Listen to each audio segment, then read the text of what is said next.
YCP Rajya Sabha సభ్యుడు బోస్ తమ ప్రభుత్వ హయాంలోనే జరిగిన అవినీతిని బయటపెట్టుకొచ్చారు. పురపాలక సంఘానికి చెందిన మెప్మా నిధులు 1,22,00,000 అప్పట్లో పురపాలక కమిషనర్ కాంట్రాక్టర్లు కలిపి దోచేశారని సుభాష్ చంద్రబోస్ ఆరోపించారు. నిన్న వైసీపీ కార్యాలయంలో ఇక్కడ పార్టీ కార్యకర్తలు తిన్నారు కాదు అక్కడ ఆయన చెప్పింది. దీన్ని ఏదో వైకాపాయంలో మెప్మా నిధుల మేత అన్నటువంటి రాసుకొచ్చి ఇప్పుడు కూడా తింటున్నారు అది. ఇందులో అప్పటి నిధుల స్వాహ మీద ఆధారాలు చూపించారు. పేదరిక నిర్మూలనలో ఉపయోగించిన మెప్మా నిధుల నిబంధనలకు విరుద్ధంగా దారి మళ్లించారని, దీని మీద విజిలెన్స్ విచారణ జరిపించి బాధ్యులను శిక్షించాలని రాష్ట్ర ప్రభుత్వాన్ని కోరారు. వైసీపీ ప్రభుత్వం అప్పట్లో కొందరు పేదలకు ఇళ్ల పట్టాలు ఇవ్వడంతో పాటు ఇళ్లు నిర్మించి ఇచ్చింది. అందులో భాగంగా రామచంద్రపురం పట్టణానికి చెందినట్లు లబ్ధిదారుల వెల్లసావరం, ఉండూరు, హసనబాద గ్రామాల్లో స్థలాలు కేటాయించింది. ఈ 4 చోట్ల మున్సిపాలిటీ మెప్మా నిధులను అప్పటి మున్సిపల్ కమిషనర్ ఇళ్ల నిర్మాణానికి మళ్లించారు.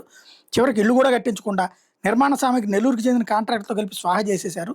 సమాచార హక్కు చట్టం ద్వారా విషయాలను వెలుగులోకి వచ్చినాయి అంటూ ఎంపీ బోస్ వివరించారు. ఈ విషయం ఆర్థిక మంత్రి కలెక్టర్ దృష్టికి తీసుకెళ్లాలని సీఎం చంద్రబాబుకి లేఖ రాస్తున్నట్టు చెప్పారు. అవినీతి కారణంగా బదిలీ మీద వెళ్లిన ఉద్యోగి తన సొంత డబ్బులు 40 లక్షలు చెల్లించాల్సి వచ్చిందని చెప్పారు.